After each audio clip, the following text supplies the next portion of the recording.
illegal miners have destroyed between 40 and 50% of one of the biggest forest reserves in the Ashanti region.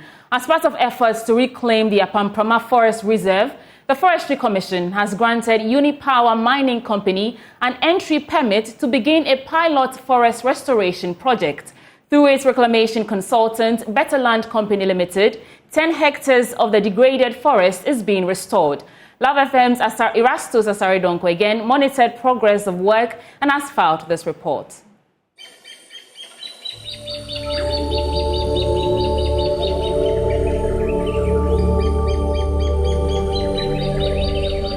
The Apamprama Forest Reserve, previously a biodiversity hotspot, cultural heritage, and a high climate mitigation ecosystem, has been reduced largely to a wasteland by illegal mining.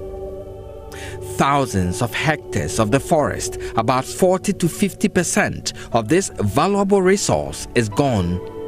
The Apamprama Forest Reserve has been under siege by illegal miners.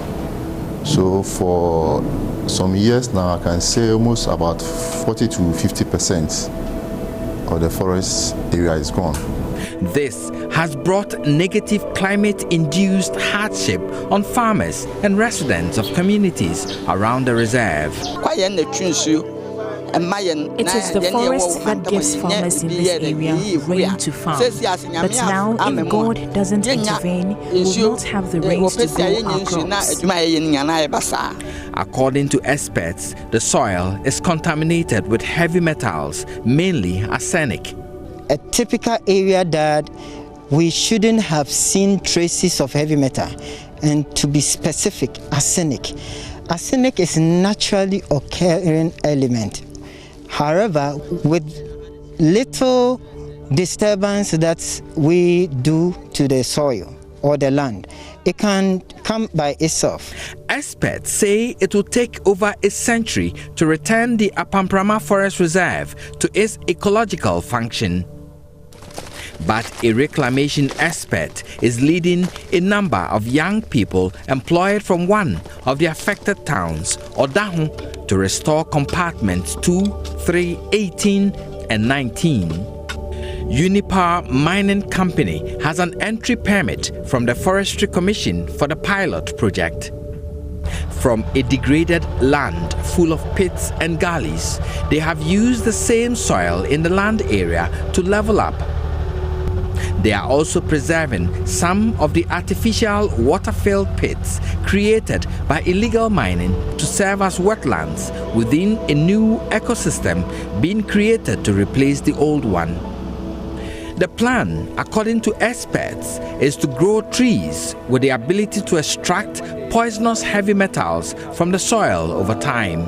The species that we are planting, typically the mahogany species, the Ophramo, they have the ability, the potential to absorb and to uptake these heavy metals from the soil. The Cedrella odorata that we've made is a fast-growing species.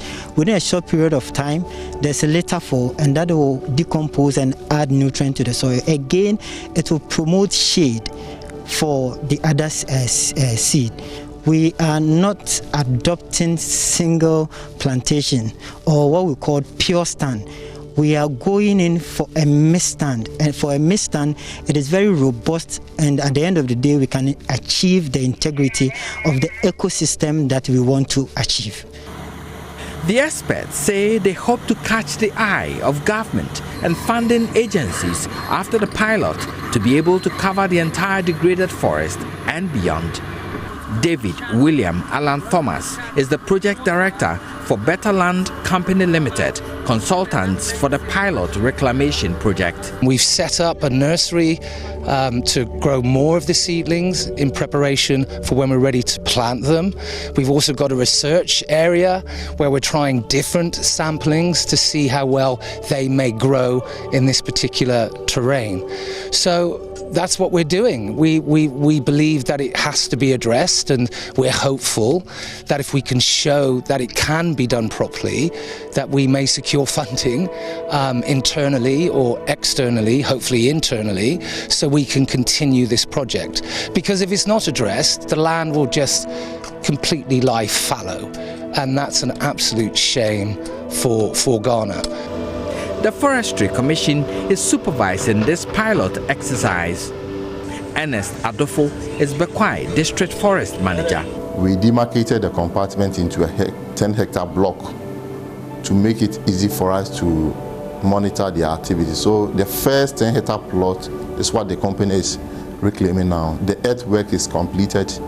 They've done almost about 90% of the pegging, and then planting is almost about 80%. So the project is progressing very well. And then one encouraging thing that they've done at the area is how they are using drip irrigation to at least provide water for the seedlings planted during the dry season. And I think that is perfectly, it's marvelous. And we are satisfied with whatever the company is doing over there. For now, the youth of Odahon, some of whom were young when the devastation of the Apamprama Forest Reserve occurred, are happy being part of its restoration. Yɛhwɛ